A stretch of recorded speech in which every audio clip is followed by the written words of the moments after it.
Hello little darlings, welcome back to my channel. Today I am happy to report that I am not nearly as ragey as I was last week in my video. I say nearly as ragey because, again, I got an email from my clinic this morning that kind of annoyed me, but whatever. Today I'm not here to talk about that. Today I have a story, okay? And it is a story that many women will probably identify with.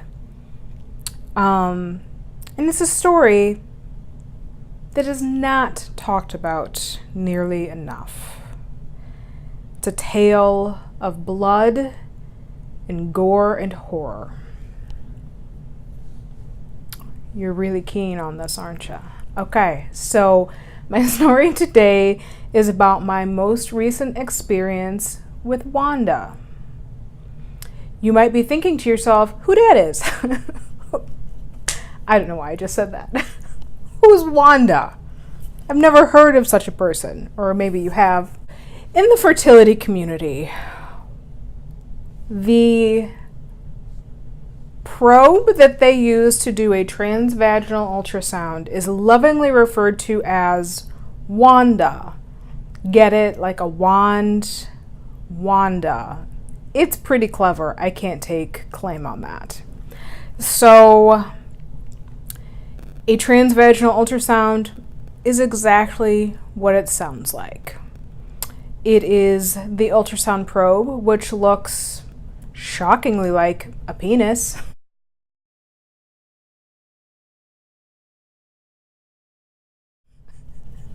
As you can imagine that it would.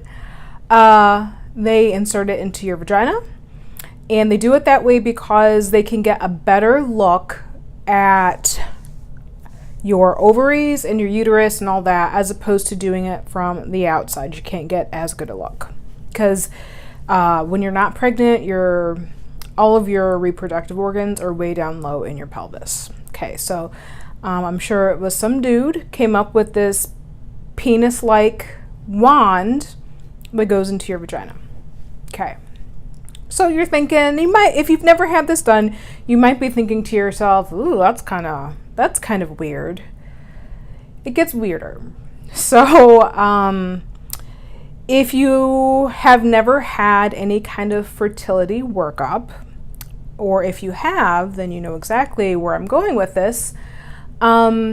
They have to do a lot of scans, so ultrasounds, with WANDA on certain days of your cycle. And you might think to yourself, oh, well, they probably have to make sure you're not on your period. You would be wrong. You would be wrong. For a beginning of cycle scan, which a lot of women have to do that are having fertility treatments, they have to go in on either cycle day 2, 3, or 4, usually 2 or 3, to have this transvaginal ultrasound performed. Okay, now I doubt that there are really any dudes watching these videos, but it's like, we as women spend our entire menstruating lives hiding our menstrual blood from everyone in the world. Everyone in the world. Like, we go to very great lengths to hide our menstrual blood from everyone. So the thought of just going in and having somebody stick something up there while you're on like day 2 heavy flow period, it's a little invasive. It's weird. It's a lot to get your head around. Okay, so my last appointment, which I talked about in my previous video, or was it 2 videos ago? Whatever. I went in and had my beginning of cycle scan for my Clomid challenge. And the physician that performed it was not my regular doctor. So this is just some guy that I've met for the first time. He walks in and he's got this lady with him. It was a med student. And there's not much fanfare. Hey, I'm Dr. So-and-so. Oh, hey, what's up? Let's get this going. So Okay. So I guess I should note that WANDA is very hygienically covered in a condom because, I mean, its purpose is to go up a lot of different vaginas. Obviously, you don't necessarily want to have to like use a new wand per vagina.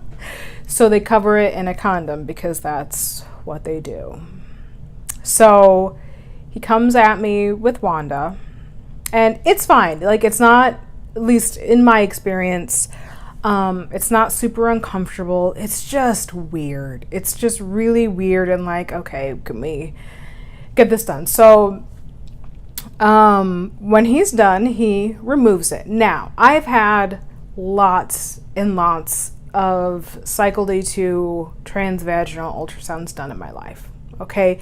Usually what happens is they take it out, they go to great lengths to very discreetly take the condom off and throw it away, and it's all done, and you know, it's like it didn't happen. Well, not this sir, not this gentleman.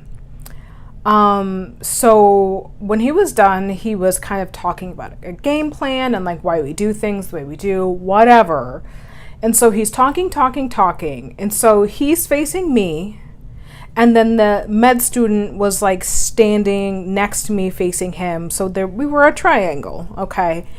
And as he's talking without missing a beat, he's very slowly peeling the bloodiest condom you've ever seen in your life off of WANDA. Very carefully, making sure to not snap it and fling my menstrual blood all over the room. Okay? And so, obviously, while this is happening, and it probably took him about 30 seconds because he was doing it very slowly, it was like a car wreck. I couldn't look away, and I was not hearing a word he was saying. I was just like, like, is it gonna do it? Is it gonna do it? And I look over at the med student, and she's also like, like you could not look away as he's slowly peeling, ever so deftly peeling this bloody condom off of the transducer. And if you can believe it, he did it without flinging my menstrual blood all over everyone's face and all over the room. I couldn't believe it. I mean, I shouldn't be surprised because literally he does this every day, probably all day long. And it was obviously no big deal to him. And it wasn't necessarily like a big deal to me, but it was just... it was just weird. That is not something that you ever in your life think that you're gonna see, but it happens every single day. So that was my story. I meant to tell it in one of the other videos, but you know, I don't really like plan these videos out so well. I kind of like lose track pretty often, so whatever. So where I'm at right now in my cycle is I am waiting to ovulate. We have decided to take this last month, since, you know, I'm taking the Clomid, to try to conceive on our own, whatever, before IVF. But the game plan is that if we do not conceive this cycle, then when I start my period next month, I will call and they will promptly put me on birth control. In an effort to kind of like down regulate my cycle, to kind of like get it at a clean slate so that when we do start stimming, we can just start and I don't have to wait for another period to come necessarily. Or I still might, I don't know, whatever. So we also are going to go in for our consent signing, and we have to have an appointment with the psychologist. And so, yeah, it's getting very, very real. I'm very, very excited. Little bit nervous, but I think nervous in a good way. I am so happy to report that I have officially reached my required weight loss goal for IVF. So that is a really, really big deal. And I'm really, really excited and proud of myself for that. So, I mean, I want to say it's been a hard road. It has been in some sense, but honestly, I feel like doing keto, it hasn't been that bad. But I'm still happy and excited nonetheless. So that's about all I got for today. I hope you enjoyed my ridiculous Wanda story, and I'll keep you guys updated. And thanks for watching. Like and subscribe if you want to. I'll talk to you guys soon. Bye.